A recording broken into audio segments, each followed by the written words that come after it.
ఈ మనుష్యులు ఈ వైద్యులు ఎన్నెన్నో చేసిన గాని నా ప్రాణము నా దేహము నీ స్వాధీనం బేగదయ్యా.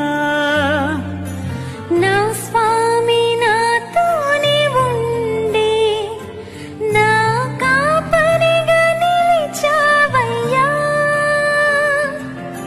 నాకేమి స్పృహ లేక ఉన్నా నీ ఊపిరిని పోసావయ్యా.